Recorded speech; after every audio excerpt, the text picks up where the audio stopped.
जय गुरुदेव। शक्तिपात कुंडलनी महायोग भाग 15 से आगे। शक्ति जागृति के उपाय। नारद भक्ति सूत्र में परम प्रेम रूपा भक्ति की प्राप्ति अर्थात अल्लाहदीनी जागृत करने के कई उपाय दिए गए हैं। विषयों का त्याग तथा संग का त्याग, अखंड भजन, भगवद गुण श्रवण तथा कीर्तन आदि उपाय सुझाए गए हैं, किंतु मुख्य तो वह महापुरुषों की कृपा अथवा ईश्वर की लेश मात्र कृपा से जागृत होती है। इस प्रकार योग दर्शन में कई उपाय कहने पर भी वीतराग, विषयम व चित्तम, जिनका चित्त वीतराग हो गया हो, उनके चित्त का अवलंबन लेने से इस जागृति के उपाय को दो भागों में व्यक्त किया जा सकता है।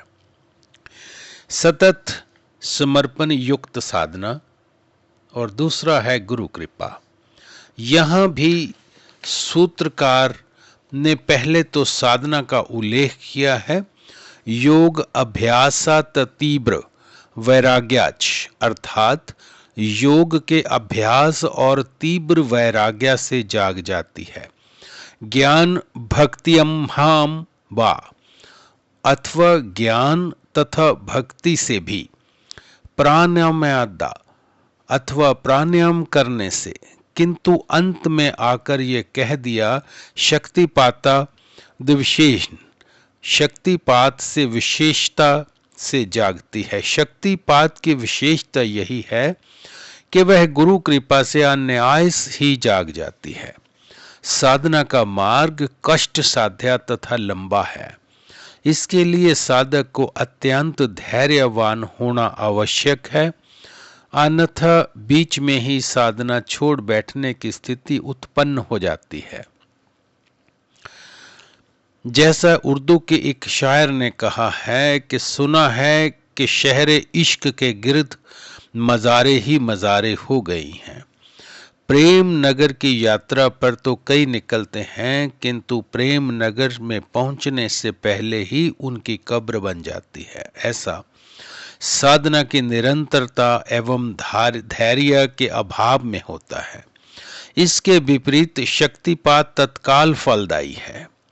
ऐसा कहा जाता है कि यदि साधना से जागृत हो भी जाए तो भी दीक्षा अवश्य लेना चाहिए, क्योंकि साधना से प्राप्त जागृत शक्ति नियंत्रित ही हो ऐसा आवश्यक नहीं। दीक्षा के द्वारा उसका नियंत्रण करा लेना आवश्यक है, अन्यथा अनिष्ट की संभावना हो सकती है।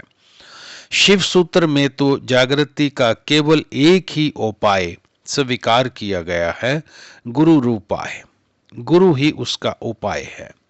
दीक्षा केवल शिष्य की इच्छा पर ही आधारित नहीं है। वह तो गुरुदेव से इसके लिए प्रार्थना ही कर सकता है। यह गुरुदेव के ही अधीन है कि दीक्षा देना अथवा नहीं। यदि दीक्षा देना भी हो तो कब देना तथा कहाँ देना। दीक्षा केवल शिष्यों की संख्या बढ़ाने के लिए नहीं दी जाती, अधिकारी देखकर ही दी जाती है। यदि गुरुदेव अभी शक्तिपात के योग्य नहीं समझे तो जो साधना वह करें तथा जितनी देर करने के लिए कहें वैसा करना चाहिए, तभी गुरु की प्रसन्नता प्राप्त होती है। कहा भी है ततब गुरु कृपयान लम्भ्य, परंतु ये शक्तिपात दीक्षा गुरु की कृपा से ही प्राप्त होती है। अतः यदि गुरु कुछ समय ठहरने के लिए कहे तो शिष्य को शीघ्र दीक्षा के लिए आग्रह नहीं करना चाहिए। शक्ति जागृति हो अथवा सुषुप्त हो, वह सदैव ही ज्ञानवती होती है। अंतर केवल इतना है कि प्रसुप्त शक्ति का ज्ञान बाहरी मुखी होता है। उस समय भी चित्त के बाहरमुखी संकल्पों, विचारों, वासनाओं एवं भावों की साक्षी ही नहीं, शक्तिदात्री भी होती है। किंतु प्रसुप्त अवस्था में वह संस्कारों को वासना के रूप में ग्रहण करने से नहीं रोकती, जिससे प्रसुप्त शक्ति की क्रियाएं कर्म का रूप धारण कर लेती हैं, किंतु जागृति के पश्चात उसका ज्ञान अंतर्मुखता प्रकट हो जाता है।